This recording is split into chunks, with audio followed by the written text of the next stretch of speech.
Olá, gente. Boa noite. Para quem não me conhece, eu me chamo Paula Rabelo. Eu trabalho entre as UTIs que eu trabalho na UTI oncológica do Centro Pediátrico do Câncer do Estado. E me pediram para falar, né, sobre o tema da sepse no paciente oncológico. Eu tentei colocar na aula as coisas, as atualizações, os nossos dados, né, e o que eu acredito que são as dúvidas na prática do dia a dia do pediatra, certo? Aqui me apresentando. E aí eu vim falar sobre essa novidade, né, de 2024, que é o Fênix Score.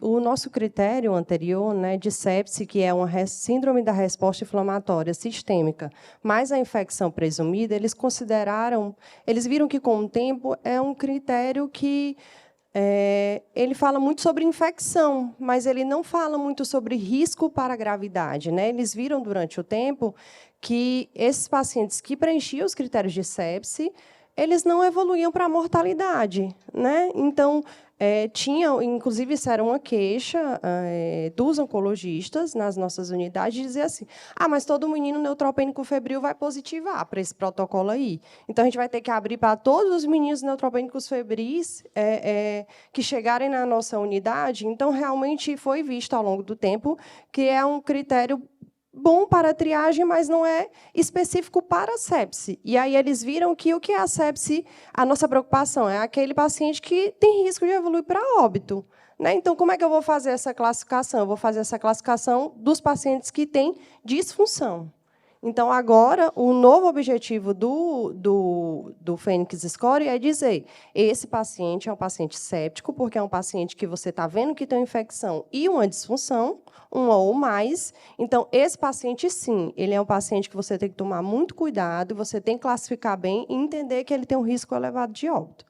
E aí eles fizeram, né, vários estudos, foi multicêntrico, e o objetivo também foi que o critério fosse de fácil aplicação e que não exigissem muitos instrumentos, em que eu não precisaria de gasometria arterial para obrigatoriamente pontuar no meu critério. Eu poderia fazer só com a saturação a relação da saturação com FiO2 do meu paciente. Então, eu já conseguiria pontuar.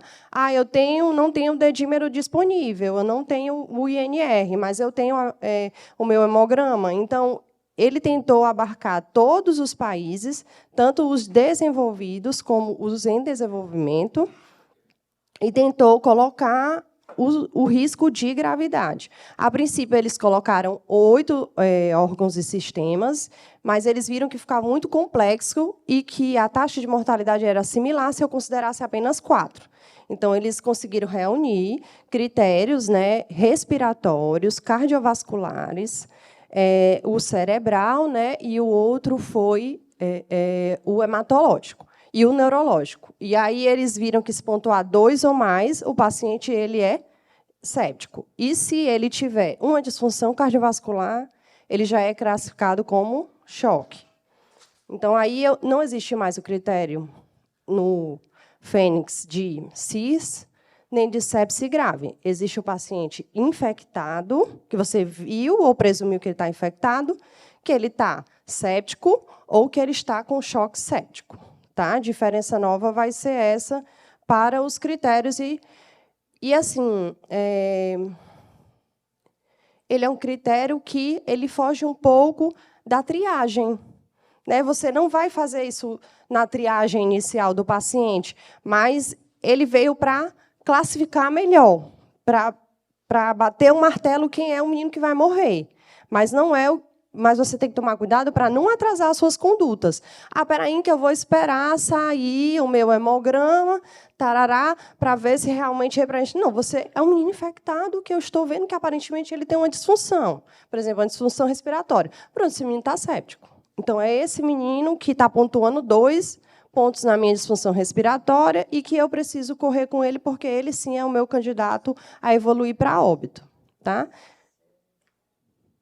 E aí, agora, né, já que eu não vou fazer aquela triagem inicial da CIS, e aí ver a frequência cardíaca com a respiratória, taraná, para ver se o menino preenche, Agora, eu vou ver o menino, eu suspeito que ele tem infecção, pá, ele vai para a minha triagem, certo? Eu suspeito de sepse, aí eu vou pesquisar as disfunções lá na tabela. Eu peço os exames iniciais, a mesma coisa que a gente já fazia, né? A gente faz o pacote inicial da coleta laboratorial, vai fazer acréscimos, se possível, por exemplo, dedímero e fibrinogênio, que não faziam parte da nossa rotina inicial.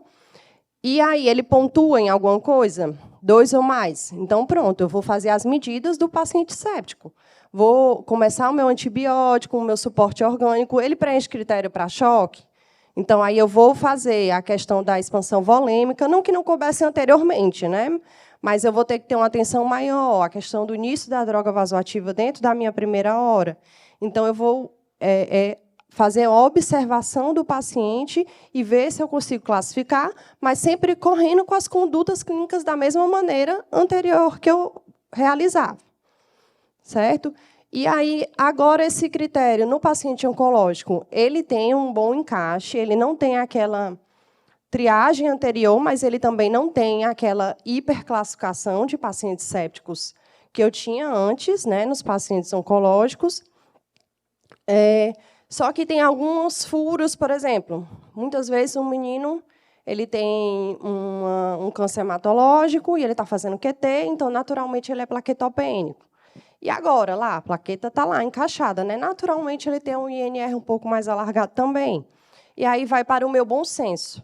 Né? Qual é o habitual desse paciente? Esse paciente, muitas vezes, ele coleta exame dia sim, dia não. Então, há uma semana, a plaqueta dele está 80 mil. E aí, hoje, a plaqueta dele está 9 mil. Então, aconteceu alguma coisa. Ou então, há uma semana, a plaqueta dele é 80 mil. Hoje está 70 mil. Então, aí eu vou classificar ele no critério? Não, espera aí, eu preciso ter esse olhar de ter a particularidade. Né? Aqui eu vim trazer dados, né, do nosso estado de condições de risco para a sepse, dos pacientes em geral, e vocês podem observar que doenças oncológicas entram como um critério de risco, que imunossupressão entra como critério de risco, que utilização de catéteres dispositivos, né, catéteres venosos centrais, entra como fatores de risco. Então, o paciente oncológico ele tem muito fator de risco. Né? Então, ele tem um risco altíssimo para desenvolver a sepse.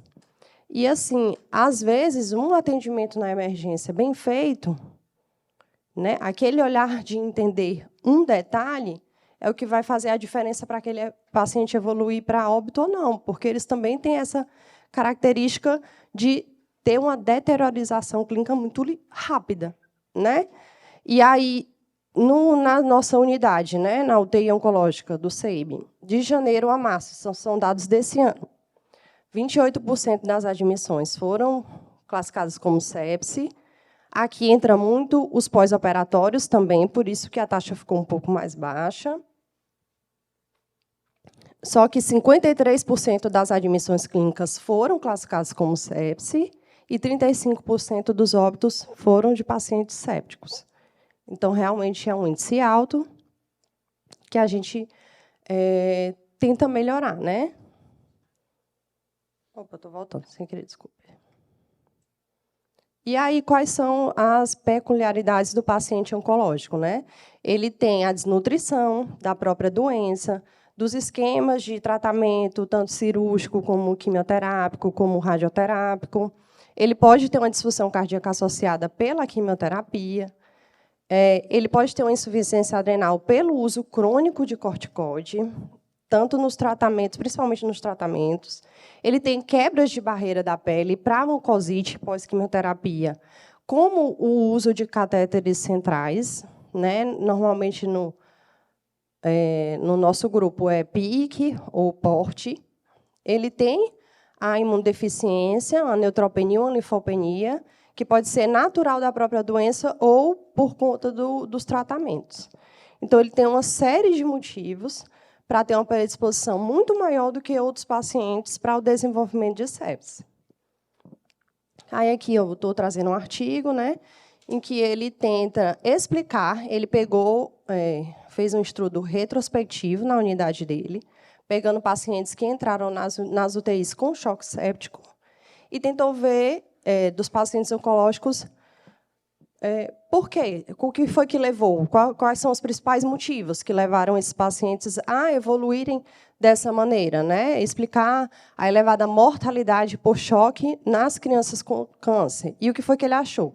Ele achou que as leucemias têm uma porcentagem importante no desenvolvimento de choque séptico, as infecções por gram-negativo, e que a recorrência do câncer, principalmente de órgãos sólidos, também é um fator que pesa muito e que teve mortalidade em 41% dos pacientes. O artigo ele achou, em geral, que de todas as crianças oncológicas, até 40% delas vão necessitar de cuidados intensivos pelo menos uma vez durante todo o seu tratamento de doença. E que, quando o paciente ele chega entubado e com droga vasoativa, a mortalidade pode chegar a 69%. Tá? E aqui eu tentei trazer quais são os focos, né? Que também é uma coisa que a gente fica, né? Tá, mas aí qual é o foco principal? Né? Muitas vezes esses meninos eles chegam com febre sem foco aparente, mas muitas vezes, na maioria das vezes, o nosso estudo, assim, esse estudo e os nossos dados batem. As infecções de corrente sanguínea, elas vêm em primeiro lugar, junto com as pneumonias e as enterocolites, as infecções intestinais. Então, são os principais causadores dos quadros de choque séptico nas crianças oncológicas. Aí aqui eu trouxe os nossos dados, né, das infecções de corrente sanguínea na unidade em geral, sem ser só a UTI, e o gram-negativo realmente é o que prepondera, seguido dos fungos e depois dos gram-positivos. E aí eu estou colocando essa tabela para vocês entenderem como é que vai ser o raciocínio na hora prática, quando for ocorrer a condução. Né? Se a maioria é corrente sanguínea por gram-negativo, então eu tenho que pensar o que eu vou fazer. Né?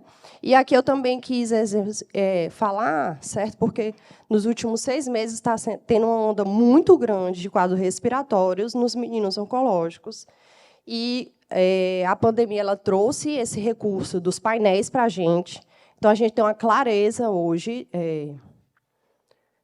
das exposições virais e das gravidades das exposições virais, que são fatores que a gente não costuma levar em consideração. Então, a gente está vendo uma onda muito grande, tanto nos meninos ígidos, como assim, né, nos meninos oncológicos, de quadros respiratórios. Aí eu trouxe dados de dezembro, janeiro, fevereiro e março, em que mais para o final do ano era mais o Covid, e aí, a partir desse ano, fazendo um quadro, inclusive, bem grave, de rinovírus, influenza e parainfluenza. Então, a gente está vendo assim, uma preponderância de quadros mais graves que também estão se somando às infecções bacterianas e fúngicas.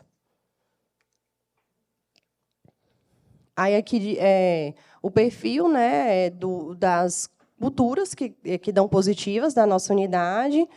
De novo, né, preponderando as enterobactérias, que faz parte do grupo dos gram-negativos, depois os fungos, e aí depois os gram-positivos. Né? Apesar da utilização de catéteres, as bactérias gram-negativas ainda são preponderantes nos estudos e na nossa realidade. E aí também não dá para falar de paciente oncológico sem falar de neutropenia febril. Né? A neutropenia febril é a neutropenia grave, que é um neutrófilo menor do que 500 ou menor do que 1.000, mas que eu sei que vai cair. Por exemplo, aquele menino, que é uma pergunta muito importante a ser feita quando você vai atender um paciente oncológico na emergência. Né? Ele entra, te senta e diz assim, não, porque eu comecei febre hoje. Aí você vai perguntar um monte de coisa, né? Você vai entrar em pânico, aí depois você vai perguntar, tá, mas eu vou procurar onde, né? Aí só febre, né? Ah, mas não está doendo a garganta, não está doendo o ouvido, começou a tossir, quando faz xixi, não sei o quê, está com diarreia. E aí você vai perguntar, você fez químio? Ela vai dizer, fiz, que dia? 12 dias atrás. Então, esse menino provavelmente é um neutropênico febril. Então, por mais que quando esse seu exame chegue, vamos dizer, está no 10º dia, ele está com 1.000 neutrófilos, vai cair mais. Porque ele ainda está chegando na 12ª, ou na 2ª semana, né, no 14º dia. Então, provavelmente, ele é um menino neutropênico febril. E aí a gente continua com o critério de febre, né, que eu sei que mudou um pouco, mais de 37,8, medida pelo menos em uma ocasião. Tá? e que tenha feito uso do antineoplásico 2 semanas, e pode até não ter febre, mas se ele já chegar hipotenso ou extremamente hipoativo, é a mesma coisa. Né? Então, ele não está normal, ele não se acorda, ele não está bem. E aí, esse menino fez quimio há 2 semanas? Fez. Ele também ganha critério como neutropênico febril. E aí, quando eu classifico ele como neutropênico febril, eu vou ver se ele é um paciente de baixo risco ou alto risco. Essa questão dos riscos também é muito discutida, né? Porque tiveram várias abordagens, né? Umas 6 classificações diferentes, que vai depender do canto, não sei o quê, mas tentaram reunir, assim, baixo risco, maior que 1 ano, mais de 100 granulócitos, não tem sintomas gastrointestinais nem mucosite, não ter tido episódio de neutropenia febril com estabilidade hemodinâmica. Meu filho, você já foi parar na UTI por causa de infecção? Já. Então, esse menino, ele não é um menino legal. Sem doença em atividade, que também é um fator importante. Lembra que o artigo falava de doenças recidivadas, recidivas de tumores sólidos, doenças recidivantes. Então, se ele não está conseguindo controlar a doença dele, além da quimioterapia, ele ainda tem esse fator agravante. Se ele não tem nenhum dispositivo... Ou seja, ele tem que excluir um bocado de coisa para ser um menino de baixo risco. Porque mais de 90% tem pelo menos um pique no braço. Né? Então, a imensa maioria desses meninos vão ser um paciente com neutropenia febril de alto risco. Tá? E aí, o que eu vou fazer? Eu vou hospitalizar o paciente. Esse paciente ele vai ser internado, ele vai ganhar antibiótico, você vai correr com os exames dele, você vai tentar classificar ele no critério de Fênix e vai ver se ele não tem nenhum critério para sepse, porque talvez ele tenha até indicação de ir logo para a UTI, ou não, vai depender, né, de como os seus exames vão aparecer, como ele vai evoluir clinicamente e como é que vai se desenrolar.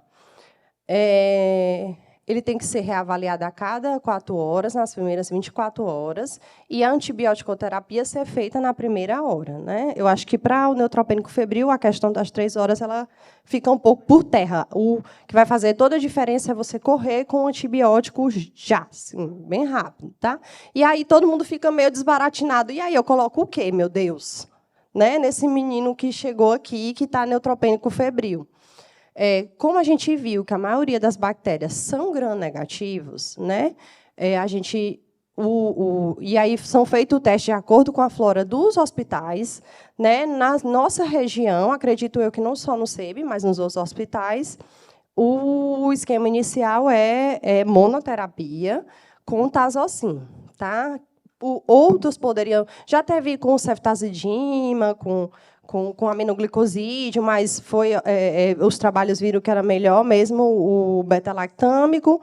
E também eu vi que tinha algumas controvérsias em relação ao cefepime, apesar que foram meio que excluídas. Tá? Algumas pessoas usam cefepime, mas na nossa região é o tazocin. E aí eu vou associar a vanco a esse esquema se eu achar que ele realmente está séptico.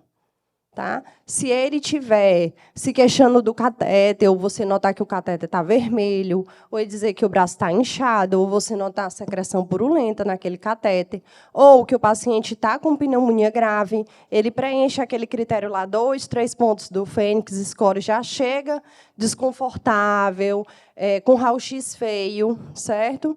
Se ele tem uma história de colonização prévia por gram-positivo, por até 2 semanas, que tem alguma resistência, ou um pneumococo resistente à penicilina, ou um gram-positivo, um meticilino resistente, ou se ele tem uma mucosite grave, que é grau 3 ou grau 4. O grau 3 e 4 se associa muito com a dificuldade de alimentação e digestão de líquidos. Então, é um paciente que está com a boca bem ferida, que diz, eu não consigo comer nem beber água. Certo?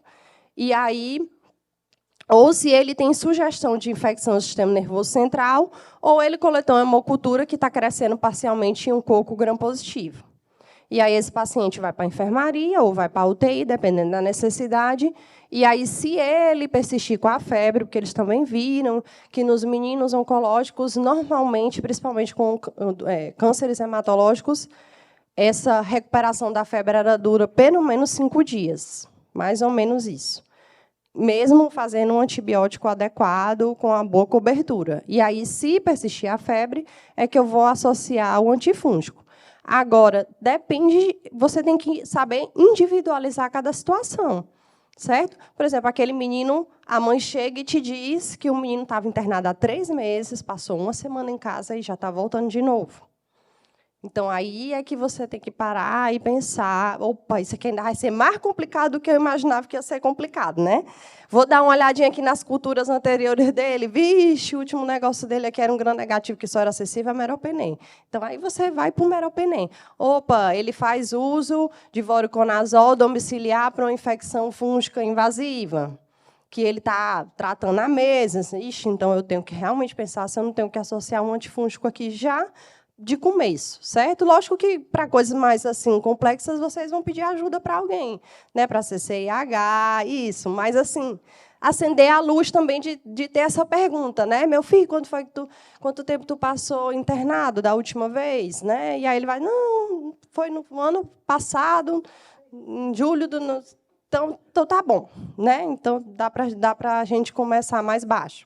E aí, se o paciente tiver hipotenso, aí ou não, com lactato alto, né, que é o novo critério, aí não. Você tem que começar com meropenem e vancomicina. E a micafungina vai depender se ele tem fator de risco para infecção fúngica invasiva, que é a leucemia mieloide, a leucemia aguda alto risco, a recidivante ou o paciente que é pós-transplante. Então, esses pacientes, talvez, você precise pegar mais pesado ainda. E aí, como é que vai ser a minha condução? Vai ser igual. Né? Vai ser igual ao dos outros pacientes. Você vai olhar, não, esse menino está infectado. Não, esse menino ele não está bem. Né? Eu vou coletar os exames, eu vou começar a minha expansão, como todos os outros disseram, dentro da primeira hora, com o antibiótico. Já entendi que é o Tazocin. Já entendi que é o Tazocin com a vanco, né? Porque ele não está bem.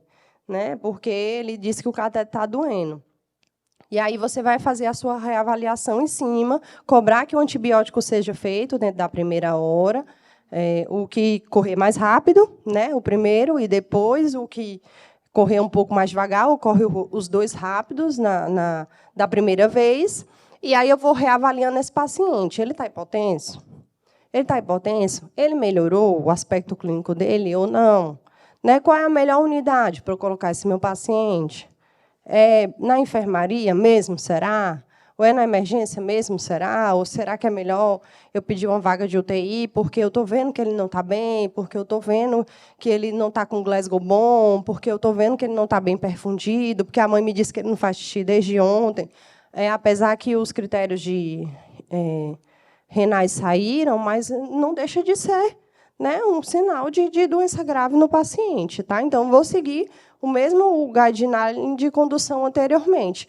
O que eu preciso é fazer uma reflexão, muitas vezes, que não é só uma febre, e qual antibiótico é o mais adequado para eu começar.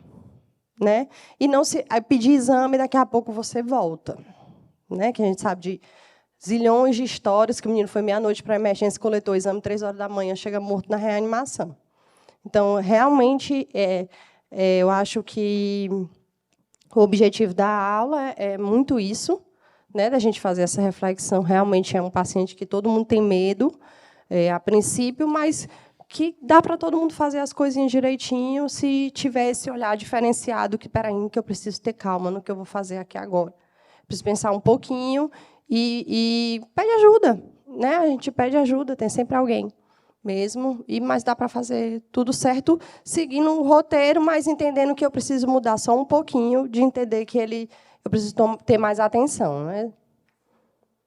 Aqui são as referências, e obrigada.